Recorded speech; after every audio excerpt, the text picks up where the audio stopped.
মানব না।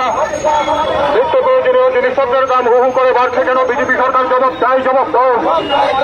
নিত্য প্রয়োজনীয় জিনিসপত্রের দাম হু হু করে বাড়ছে কেন? বিজেপি সরকার জবাব চাই, জবাব দাও। মানছি না, মানব না। 1 লাখের প্রতি গ্যাস সিলিন্ডারে 50 টাকা মূল্য মানছি না, মানব না। অবিলম্বে বর্ধিত মূল্য প্রত্যাহার করতে হবে। অবিলম্বে বর্ধিত মূল্য প্রত্যাহার করতে হবে।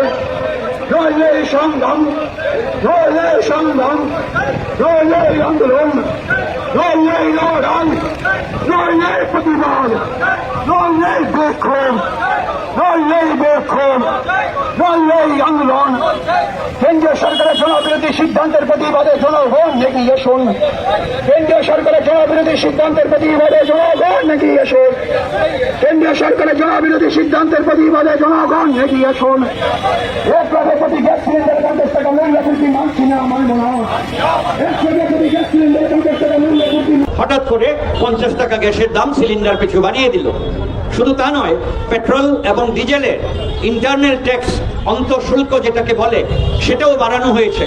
পেট্রোল ডিজেল আগামী কদিনের মধ্যে আবার বাজারে দাম বাড়বে। কিছুদিনের মধ্যে 750-র মতন জীবনদায়ী অজীবনদায়ী গুরুত্বপূর্ণ ঔষধ মিলিয়ে 750-র মতো ঔষধের দাম বৃদ্ধি করা হয়েছে। আমরা গতকাল এই যে রান্নার গ্যাস 50 টাকা বৃদ্ধি হয়েছে, সিপিআইএম অবিলম্বে দাবি জানাচ্ছে এই বর্ধিত মূল্য প্রত্যাহার করতে হবে।